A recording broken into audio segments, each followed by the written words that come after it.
displaying the glory of God's creation by visiting every state park, national park, and national forest in the contiguous 48 states. Welcome to Parking Full Time with Big Dave the Parker.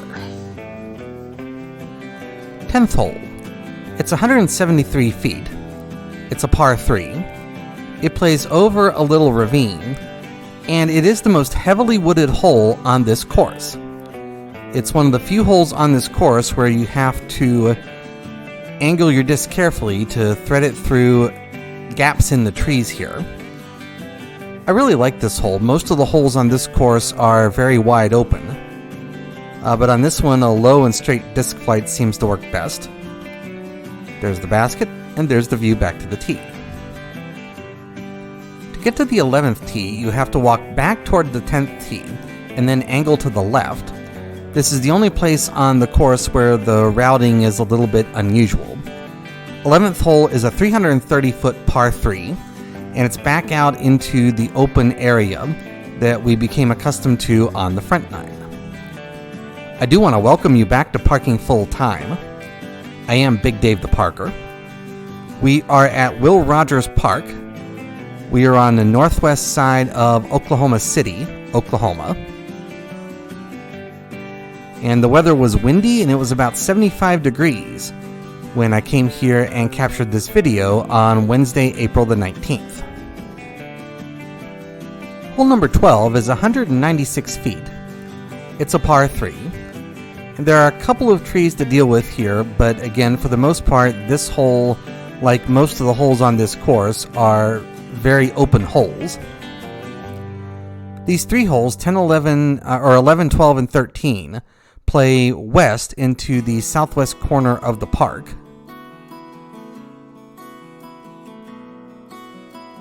Hole direction is a big factor here because of the wind. These holes were downwind when I came here. There's the 12th basket. 13th tee is across the road to the right from the 12th basket. The 13th hole is downhill.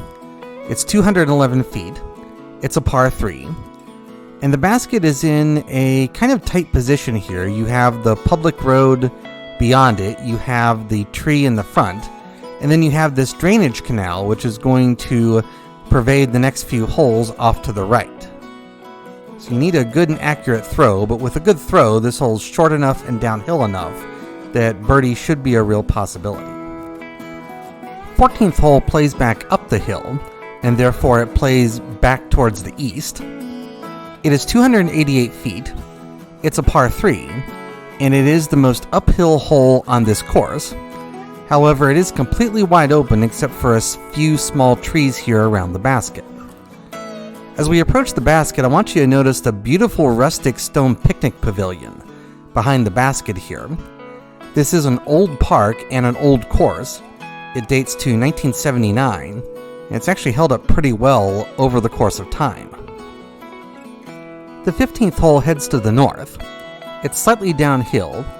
It's 255 feet, and it is another par 3.